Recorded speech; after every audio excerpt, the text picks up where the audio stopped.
Викторианская эпоха, как и любая другая, характеризуется присущими только ей особенностями. Это конные экипажи, дамские корсеты и Чарльз Диккенс.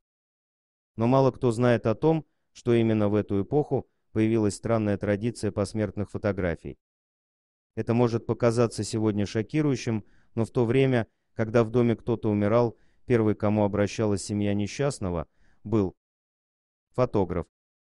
Сейчас это кажется не то что странным, а ненормальным и даже жутким, но тогда это было вполне обычным явлением. Это совсем не значит, что сейчас смотреть на эти фотографии менее жутко. Напротив, это, вероятно, делает их еще более жуткими. Вот 21 из самых будоражащих примеров викторианской посмертной фотографии, которые мы смогли найти.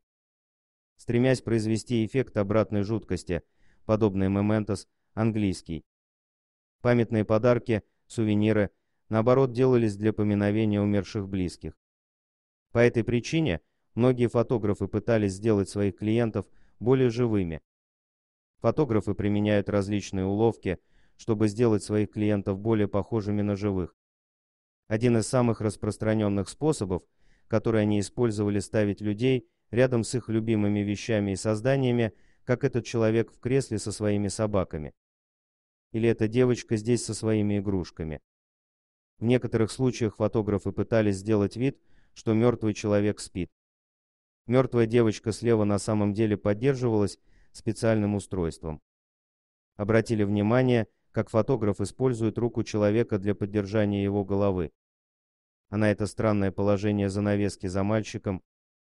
Вполне вероятно, что кто-то за ней поддерживает голову мальчика. Эту девочку посадили боком на стул так, чтобы скрыть поддерживающее устройство. Она выглядит почти живой на этом снимке. Не видите ничего странного на фоне? Эта девочка сидит на чьих-то коленях. Во время фотоснимка кто-то держал ее на месте. На этой фотографии девочка, стоящая посередине покойницы. Фотограф попытался сделать ее более живой, оперев на своих воспитателей. В других случаях не удалось сделать клиентов похожими на живых. Для членов семьи было нормальным позировать с умершими близкими для этих фотографий. Вы, должно быть, скажете, что это трудно для живых членов семьи.